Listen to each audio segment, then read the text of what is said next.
On your Thursday episode of Locked On Raptors, I, the protagonist of Toronto Raptors Internet, nobly slay the villain who's been ruining our lives online for the last 10 years.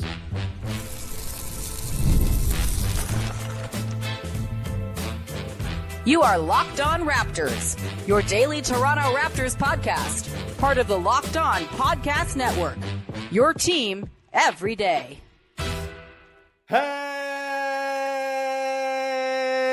what's going on? And welcome to another episode of Locked On Raptors, part of the Locked On Podcast Network, your team every day. It is Thursday, August the 7th, and I'm your host, Sean Woodley. I've been covering the Toronto Raptors now for 11 seasons on various platforms. You can all my work over on Blue Sky. You can find the show on Instagram. You can join us in the Locked On Raptors Discord server, where it was a buzz after yesterday's episode of Real GM Radio dropped, and people were talking about today's guest, talking about the Toronto Raptors, among other things. Come hang out. Link in the description of the podcast. It's free to join. We'd love to see you be part of our listener family over there. Today's show is brought to you by our friends at Game Time. Download the Game Time app. Create an account. Use the code LOCKEDONNBA for $20 off your first purchase. And let's get to it. On today's show, we welcome in a man who still has not gotten over Fred VanVleet's heater in the 2019 conference finals, when it totally broke his brain and everything he thought about predictability in basketball. A man who hates every team in the league, but I think especially does maybe really hate the Toronto Raptors. It is Matt Moore, HP Basketball, Locked On Nuggets, Locked at NBA, here to lay out the pessimist take on the Toronto Raptors ahead of the 2025-26 season, and I will be here to tell him why he's wrong. Matt, how are you, my friend? I'm good, man. Welcome back. I'm glad to have you back on the show. I love the show. It's a really great show. I love the passion the Raptors fan base brings. I will do my best to summon my best villain energy today to be the character that is necessary for this episode. Just remember before we get started that though I come off as maybe the smuggest human being on the face of the planet, I've been told that internally I'm always like, man, I could be totally wrong on this. I could be like, the Raptors could like win the Eastern Conference. I will always be second guessing and thinking about things from multiple perspectives. That said, hello to all the Who's down in Whoville. All of you singing. You're always so positive. No, we don't need to tank. This team can compete this year. No, they can't. I'm so glad to have all of you, and I'm sure that no matter what I say, you will continue to just keep singing, my little Who's. Hell yeah. I put the over-under at you calling us the Who's from Whoville at like 2.5 minutes, so you kind of hit the over. You're kind of a little slow on the pull here, but that's fine. Although there was a minute of me screwing up the intro before on the record, so it might have been right around that 2:30. Either way, Matt, thrilled to have you. Yes, before we dive into this, just so everyone is clear, you got to separate Matt, the internet guy, from Matt, the person. Matt, the person, lovely, supportive. Has time for all the youthful people trying to make their way in the biz. Matt, the guy online, just really, really loves to poke and prod and make you all insane. And I've been one of those people for roughly 10 years, but love to have you on the show, Matt. Let's get into, again, we're going to talk about the case for pessimism. Last week we had Mike Pina from The Ringer, our noble champion, who said the Raptors are going to be better than most people think on last week's show and on Zach Lowe's podcast recently. Matt was on Real GM Radio yesterday, talked about the Raptors over-under at 37 wins and said way under. We'll talk about that. We'll get into some preconceived notions that maybe Matt has about the Toronto Raptors and why I think he's wrong. We'll go heads up with some other teams in the Eastern Conference around the Raptors range. But let's start with that over-unders projection that you guys got into on the show with Wes yesterday, Matt. 37 wins is the over-under for the Raptors. You said, quote unquote, way under. Explain why you think this is where the Raptors will end up.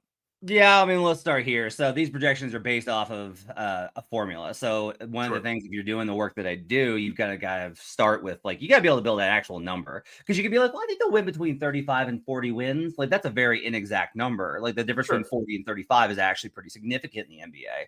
So I've got a model I use to build out spreads for my work at the Action Network, and that builds me out a power rating, and the power rating helps get you to a win total, a projected win total, how many you should win. It's been pretty effective.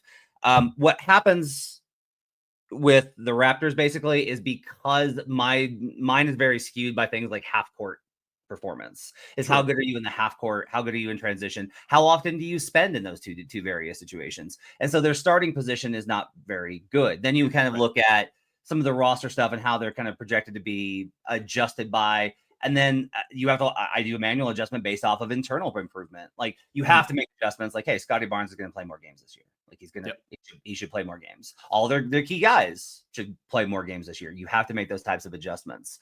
The problem is that I still can't get to a place where when we look at this, we're actually able to say that the 25th best ranked half court offense is going to be able to be good enough based off of any of those projections. This is despite the fact that I think that like, it's not like I think that this is not a case of me being like, because Scotty Barnes sucks. Like I was skeptical of Scotty Barnes being like the kind of player that he was the last 2 seasons. Like I notably was like, Sam Folk was like, hey, he's gonna have this line. I was like, there's only like 3 guys in NBA history have done this. You're out of your mind. Then he did it, and I was like, right. Oh, well, damn. Okay, I was wrong. Yeah, I actually am really high on Barnes, especially with where the league is headed and the kind of dynamic that they're able to bring to the table. But the problem is just like when we look at the numbers and we look at all the evaluations, even when I give them a pretty substantial bump for internal improvement and these types of things, I still wind up coming in low on these numbers. I still wind up coming in with them coming under that number. Now, that can be wrong. They can go way over because the big question, I think, is the dynamic between Ingram, Barnes, RJ, in my opinion, because I think RJ is really important. And then like the internal development of some of the young guys, right? Does Dick take a huge bump and reach another level? Does any of the other young guys like really take a step forward and kind of evolve? And you can make those cases. And I think that it's totally fine to be the who down in Whoville where you just keep seeing. I think it's fine to have that kind of optimism. But the under projection is mostly based off of the numbers that we're talking about from a starting position. But if we wipe the slate clean, like if we say last year doesn't matter, you had to rebuild from scratch. This is a whole different team, right? Even though not a lot of the roster is different. Sure. You still have Jakob Poeltl, who you gave apparently $700 million to for some reason that I don't understand. Because he's good at basketball. What do you want? We'll get into that later too. But yeah, carry on. And if you wipe the slate clean, I still think that you're probably going to wind up in like could go over like maybe by like a little bit. I don't know where you get to a place where you're like, this is going to be an above 500 team in the Eastern Conference, unless Barnes elevates to a level that even higher than he's like. We're talking about 2 like massive jump over massive jump along with the health perspective.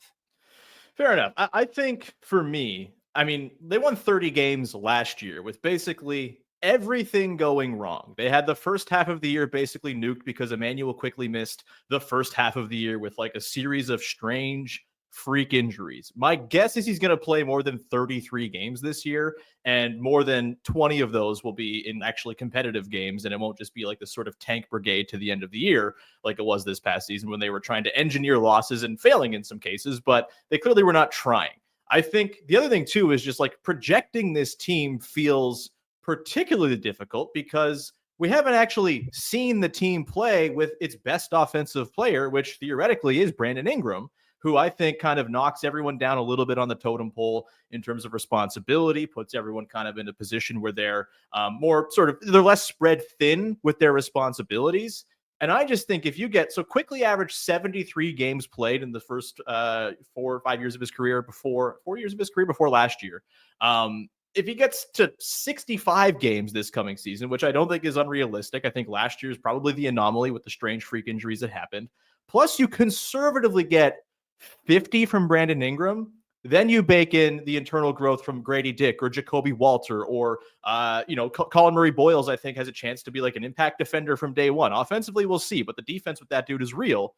I just don't see how that's not worth 7 wins over what last year's team was. And so I guess how do you, Matt, when you're doing these projections, kind of bake in the fact that we've not actually seen this team as intended to play together actually play together? And does that maybe leave room for, I guess more room for error in the projections that you have for them? Yeah, I think absolutely. Like this is one of the hardest parts about it is like, how do you project what they would have done if they've been healthy? Because one of the problems is when you take the sample of when a guy is healthy, and then you go forward and you're like, so he would have done that the whole year. And it's like, well, okay, he had a good stretch when he was healthy and then he got hurt. That misses out on the bad stretch. That doesn't mean that it would have been a net negative. It just means that maybe it wouldn't have been as good as it looked in those certain games. Because like to your credit and to the point, like when you guys had the players together in that scant number of games, you wind up just a little bit under 500. Like you're just like barely under 500 even with the lack of chemistry, even without Brandon Ingram, even without these types of things. So like, I'd also say including 25% of their minutes going to 4 rookies drafted 19th or later last summer. Carry on. But I like all those guys. I like all Yeah, of but them. they're rookies. Rookies lose. That's true. And they're going to be presumably better this coming season. You know which, who, you know who also loses is Brandon Hmm. Ingram. That's a thing that happens is Brandon Ingram loses a lot. I would say the Pelicans lose a lot. If you go back over the course of his time with the Pelicans, they've won their minutes when he's on the floor, like not by a mile, but like 3 points per 100. That's basically the average, positive differential with him on the floor over his time with the team. Yeah, I think one of the things that's tough to kind of get here's like a really interesting one is like quickly is a really fascinating one because he didn't get enough run in New York, right? Like he doesn't get enough opportunity, he doesn't get enough chances, he doesn't get enough minutes, he doesn't get enough touches in New York. He gets traded to Toronto, and this is a player that is a pretty good point guard. Like he's just like a pretty good, and that's an important position to have. Yeah. And then as you mentioned, like he's never hurt, and then he's hurt, and he has this year where it's just kind of lost. If there is more of an exponential improvement based off of quickly being able to be the guy that's like he is who helps stir the drink more than I think he's capable of being, then that's a huge missing gap here. Like if you think Emmanuel Quickly is like a really great point guard, then I totally understand you getting there. For me, Quickly is like, yeah, he's pretty good. Like, yeah, he's pretty good. And then now on the other end of this, if it's like, well, is Quickly pretty good? Yeah. Is RJ Barrett pretty good? Yes. I think RJ Barrett's actually like way awesome and should not be getting buried behind Brandon Ingram. Okay. Is Brandon Ingram pretty good? Yeah. Like no matter what my criticisms are of Brandon Ingram, he doesn't suck. Like he's he's a very effective offensive player. Is Scotty Barnes good? Yes. He's awesome. Is Jakob Poeltl good? Yes. So you have a starting 5. Like right now you have a starting 5 that I can go 1 through 5 and be like, yeah, all those players are good. Mm-hmm. I think one of my concerns is actually that if these players are all individually good, even with the injuries and even with playing the rookies and all of these types of things, why did they still wind up where they were last year? And to me, that points like big neon sign pointing arrow towards coaching is my concern there. That's fair.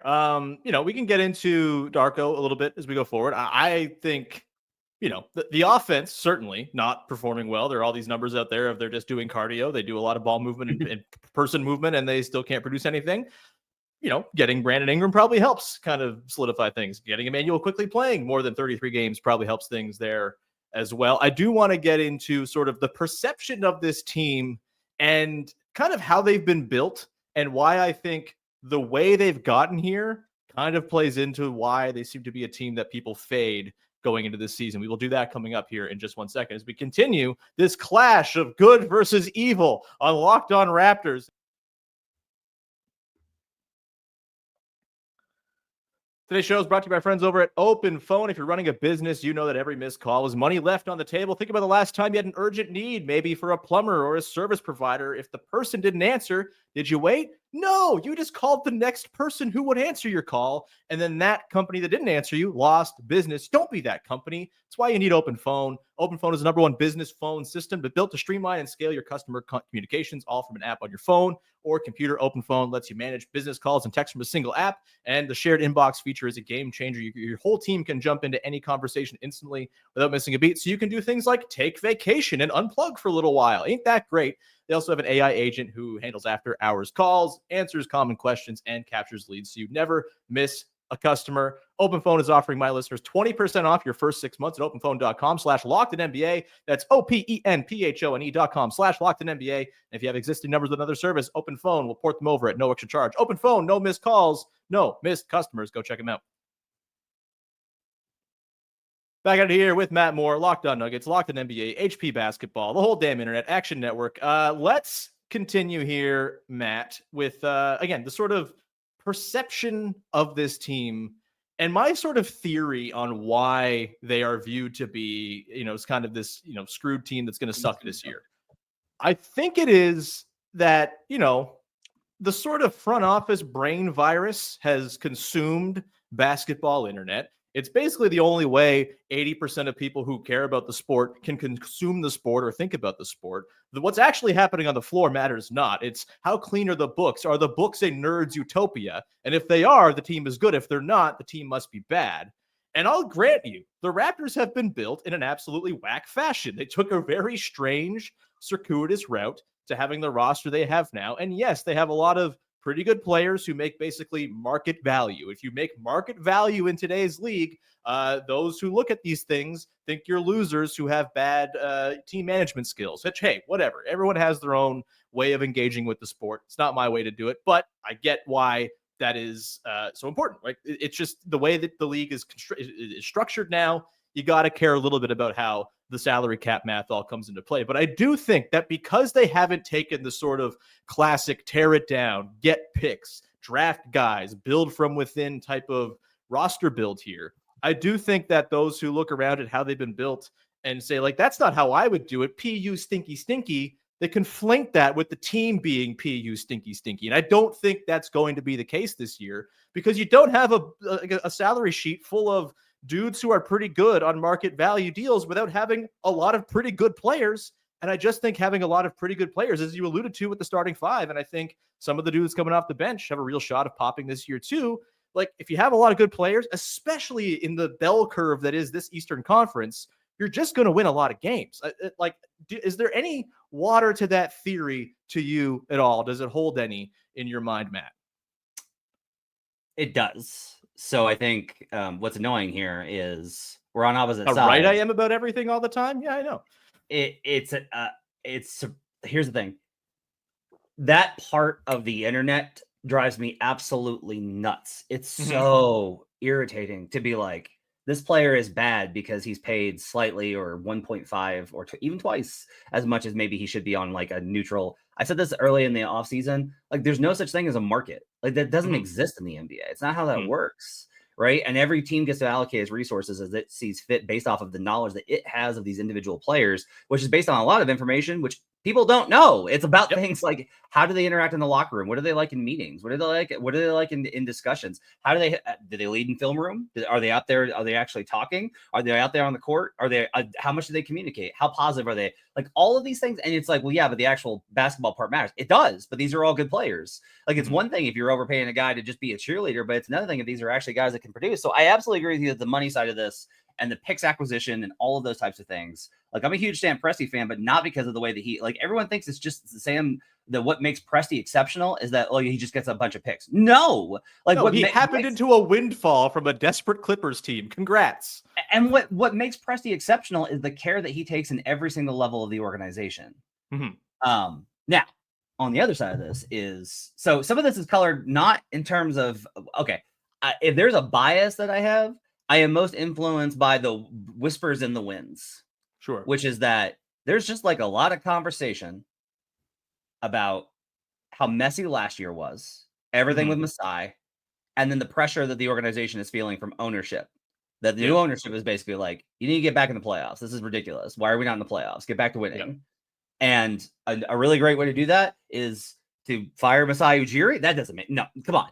And that, not to say that, like, I don't think that there were reasons to fire Masai based off of all the things that have been reported and heard and people I've talked to, right? Sure.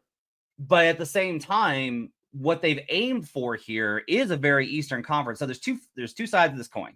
The first side is the Bulls, where it's like, just want to make the playoffs, just want the revenue. I am a cheap owner. I just want to be able to have an affordable team that makes the playoffs, and that's all I really care about. I'm not willing to go through any pain to get there, and we're not actually going to be provocative, or we're not going to be forward thinking or really have a vision. We're just going to kind of put some pieces together and good enough players to make the playoffs.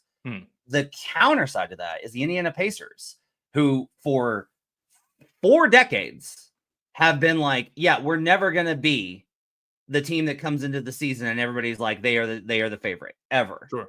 And most of the time, people are going to be like forgotten about them. We're not even going to pay attention to them. The Pacers went to the Eastern Conference Finals in 2024, and then all of us were just like, yeah, okay, well, that was last year, and now it's over, and we'll see what happens. And they went right back because they made, but the difference there, I think, is that they actually did have a vision, which is like Rick Carlisle's offense, Tyrese Halliburton is the engine, and Pascal Siakam. And which Raptors fans, I think, are pretty familiar with. And if you look at those guys, but if you look at that roster construction and then you flip it over to the Raptors, and to me, it seems like a very Costco version of all of that. And that to me is maybe like the issue here is like, okay, You're talking to a guy who loves Costco and goes every 2 weeks. It's the best place in the world. So that sounds great to me. right. The question here I also think is, and there is another cost here. There is another thing to be cautious of. Just because the Raptors have a low ceiling, and this I think is something that you will think without saying from listening to Locked On Raptors, is like, just because they have a low ceiling doesn't mean they're bad, which is how the internet treats it. If you can't win the Eastern Conference, what are you doing? You might as well be terrible. And that's just not that is not a good way to go about it. And if you want proof of that, look at all the teams that tanked last year and wound up 5, 6, 7. Like, it's 100%. it doesn't help. So I mean, the Raptors were ninth, like same thing. Yeah. Being just like a pretty good basketball team is not the worst idea in the world. I think my bigger concern with this particular squad is that they might have a high floor, but it's a real shaky one, right? Where it's like, as long as nothing bad happens, they should be pretty good. Bad things are going to happen to you. And what happens when that occurs, on top of all the concerns I have with how the roster is constructed? My biggest frustration with this Raptors team is I actually think that they are so talented, and then made a move last trade deadline to add a player which compromises all of that. And that to me doesn't make sense. Go into that a little more, because I was originally pretty against the idea of the Ingram trade. And then when it came out that it was a bunch of salary stuff and one first that is next year, actually ended up being all right now that the Pacers have their pick back and Tyrese Halliburton got hurt, but you can't plan for that. So whatever. But like that being the buy low to get Brandon Ingram in the door, I thought, okay, fine. This team badly needs half court scoring. This team badly needs just like shot making guys who can finish the looks that they get. And I think it's fair to bet on the sort of escape from New Orleans bump that you might get from a guy like Brandon Ingram, considering what a nightmare that franchise has been, and considering how eager he seems to be a part of a team that, like, in its bones is a very egalitarian style of team. I think maybe where we are going to disagree is on like RJ Barrett. Like, I think RJ Barrett is fine. I don't think he's part of the long-term vision of the team.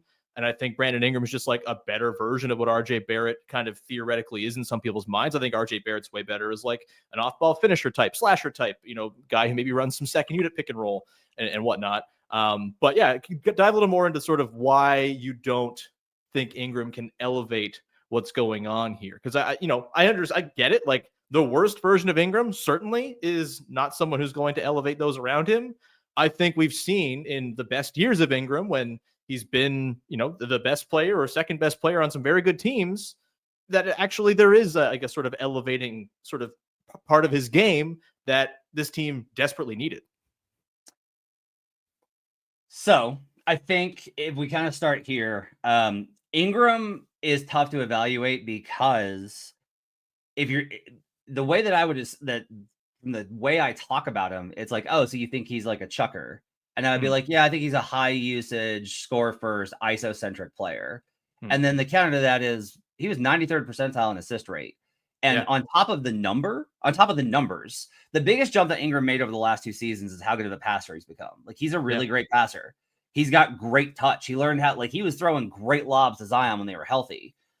And he had all of these types of passes in his bag that he's able to get to. It is interesting that there's almost an ephemeral kind of nature of this, which is, you can be like, are you a natural passer or not? Is a really interesting question when evaluating a player. Because I think there are guys who are just natural passers, and some of the best engines in the league are just like, yeah, if the read is there, I'll make it. Versus there are guys who are scorers who can pass, which is under certain conditions and certain situations, if they have to make the pass, they can deliver it really well. Like, I do a lot of this analysis where I'm like, it's not like, we focus a lot on how flashy the pass is, or how many defenders it slips through. It's one, the read, and two, the delivery. Those are two separate things. And I know great players in the league in terms of making the read, but they actually can't just deliver the ball on target, so it's caught low or high, and then the shot doesn't get off clean. Conversely, I know a lot of guys who can make great passes technically, but don't have like the best vision. They don't see the chessboard, right? And the best passers in our league are the guys that combine both of those, I think is the way to look at it. And so with Ingram, I can't sit here and say that he's like, no, he's a black hole. It's not true. It's factually inaccurate based off of both the eye test and the data. But what I do think you have to look at is like, look at his usage rate, even last year. Like we're 93rd percentile for this guy.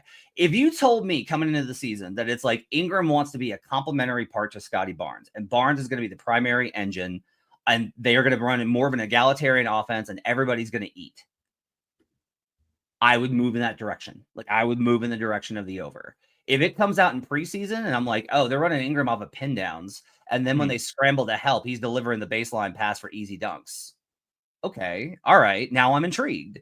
But what winds up happening a lot here, and to your point is, well, it's the problem is the Pelicans.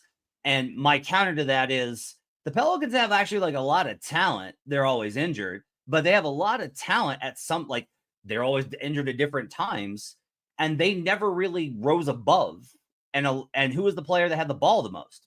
Brandon Ingram. And so I don't think that Ingram is solely responsible. I don't think it's like, well, if you replace Brandon Ingram with somebody else, that RJ Barrett, right? Definitely not. But if you replace Brandon Ingram with another type of engine player, I don't think the Pelicans are like a monster and a contender, because they're still going to have the injury problems and all the other things that go on with that organization. But I also don't think this is a big thing. I don't think there's guys that you can say drag teams down, and there's guys that you could say don't lift teams up. And Ingram's probably in that latter category. I don't think Ingram drags you down. I just don't think he lifts you up at all. And I think that if you're going to give him the ball as much as you do, he's got to lift everybody up. Like there's got to be forward positive momentum. Otherwise, you're just kind of treading water. I don't think Brandon Ingram is a negative. There's no way to argue that. That would be a ridiculous proposition. But I don't think he's enough of a positive for the role that he takes on with his teams.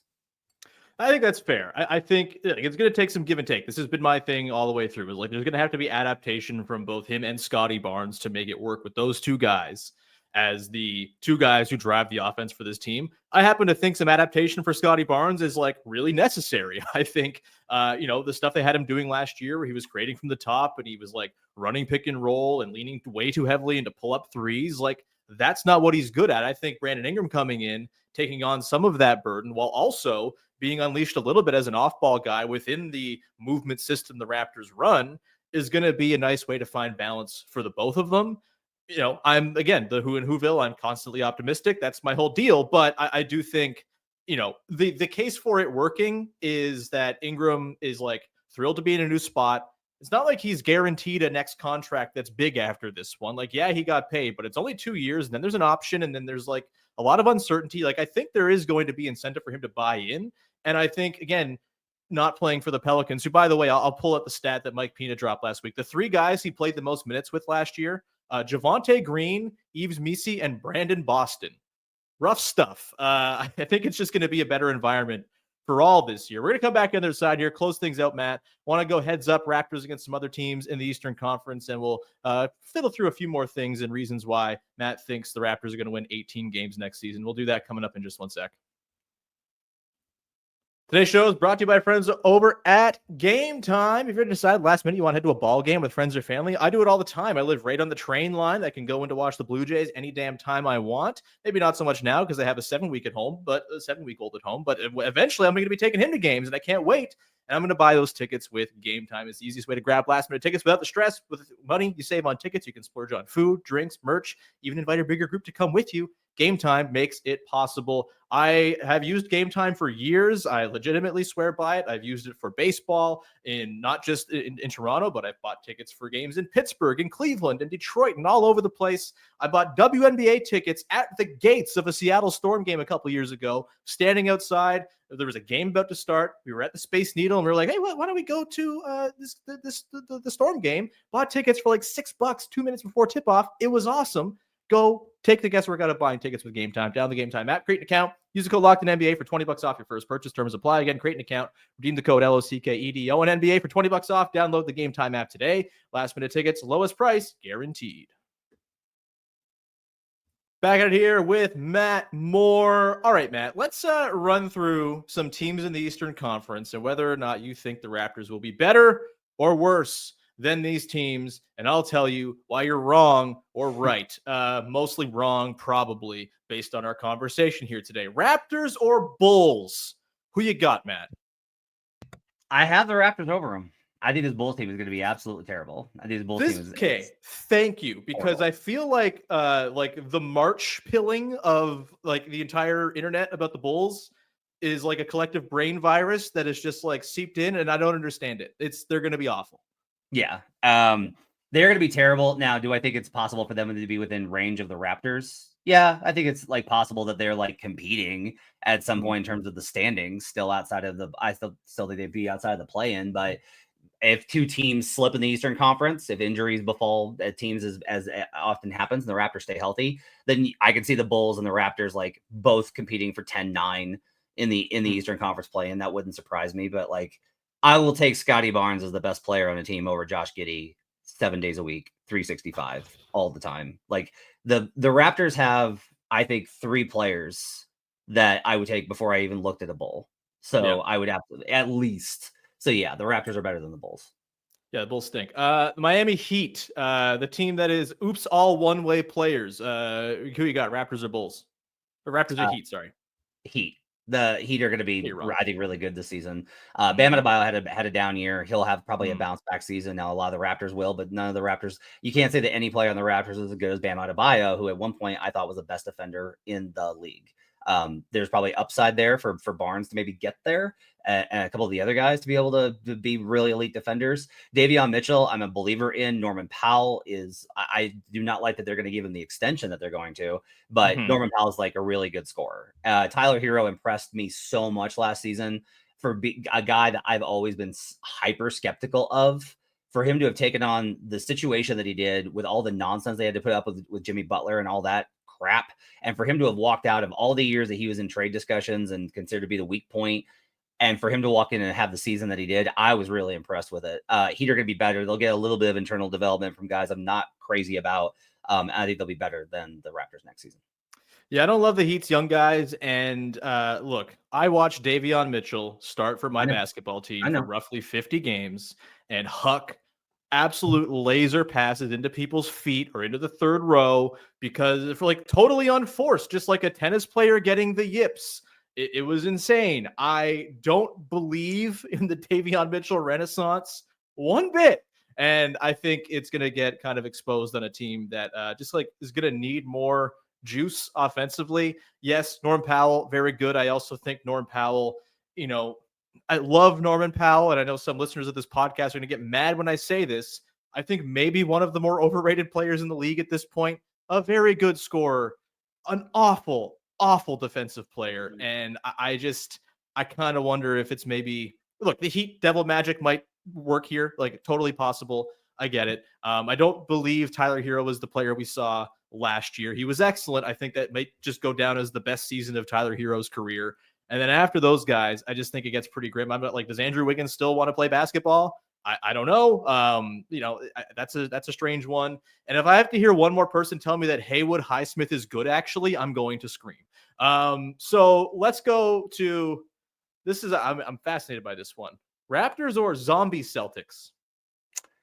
I've got Celtics over them. So this feels insane to me. Everyone is like, you're not the only one. I've gotten a lot of pushback on this, which I'm just like, it's odd that everyone is simultaneously like, Jason Tatum's not that good. He's good, but not that, like, that's like the, well, that's dumb. Like, I don't like that he's good, but he is very good. He is very good, but he's also, he is not the type of engine that other guys are, right? Like, there's actually, I think a lot of comparisons being between Brandon Ingram and Jason Tatum. Like, Tatum's obviously an elite defender, but and like they'll miss him for sure. Like, I'm not saying they're going to be like a contender, but Jaylen Brown's better than he was last year, dealing with a wrist injury that bothered him the entire season. He better as the main guy running an offense, though?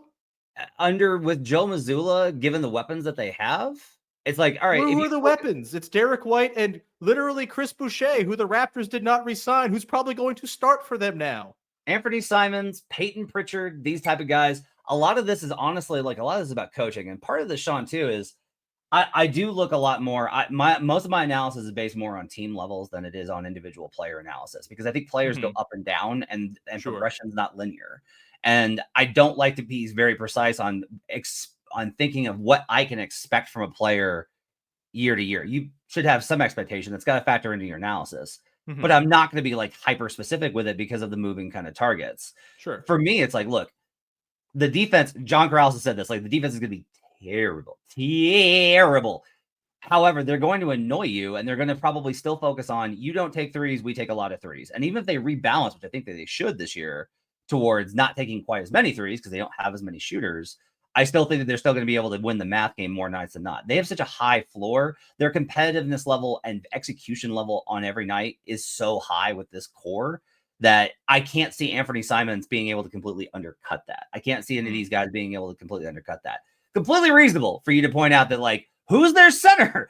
Great point. They have like 4 guys, man. It's like it's great. Also, I think they're going to be incentivized to throw in the towel halfway through because we could do the Tim Duncan year thing. Okay, let's do that.